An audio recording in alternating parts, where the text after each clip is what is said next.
আমি একটা কথা বলতে চাইছি যে প্রথমত যেহেতু ধরেন আমি এখন গভর্নমেন্টের সাথে আছি এবং সোশ্যাল মিডিয়াতে বোঝা জামাত শিবিরের কর্মীদের দ্বারাই বেশি হ্যারাসমেন্ট। তারপর আমি এখানে একটা পক্ষে কথা বলতে চাইছি এই কারণে এই বিষয়টা আমি জানি, বিকজ আমি এজ এ পার্লামেন্টারিয়ান হিসেবে এখন আমি জানি আমার সহ সকল এমপিদের নামে এই প্রত্যেক বছর ত্রাণ ও দুর্যোগ মন্ত্রণালয় টিআর টেস্ট রিলিফ কাবিখা কাবিটা কাজের বিনিময়ে খাদ্য কর্মসূচি, যেটা চাল দেয় গম দেয়, এটা অনেক দিন ধরে সরকার ট্রেডিশন দিয়ে থাকে।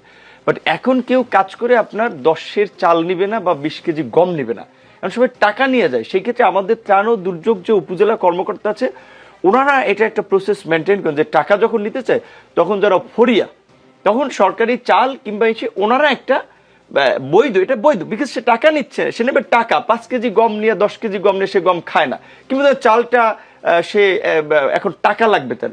এই কারণে ওনাদের সাথে ব্যবসায়ীরা জানে যাচ্ছে এই গমগুলো চালগুলো বিক্রি হয়, তখন ওনারা বৈধভাবে অনেকে কিনে নেয়। তো আমি কথাটা এই কারণে বলতে চাচ্ছিলাম, কালকে হয়তো আমার গ্রামেও ধরেন কারণে একটা নিউজ হতে পারে, আরেকদিন অমুক এলাকায় একটা হতে পারে।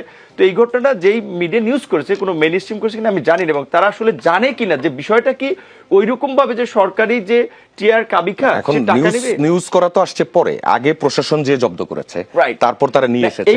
এরকম একটা ঘটনা ঘটলে মিডিয়া তো নিউজ করবে। আমি বলছি এইটুকু ক্লারিফিকেশন করে, একটা যদি অন্যায় ভাবে ধরেন নিয়ে আসে সেটা তো একটা অন্যায়, যদি অনিয়ম করে নিয়ে আসে প্রভাব খাটি, আর যদি ওই টেস্টের রিলিফ যেটা বলেছে যে উনি ওই চালের ব্যবসা করে সেটা হলে কিন্তু দ্যাটস ফাইন।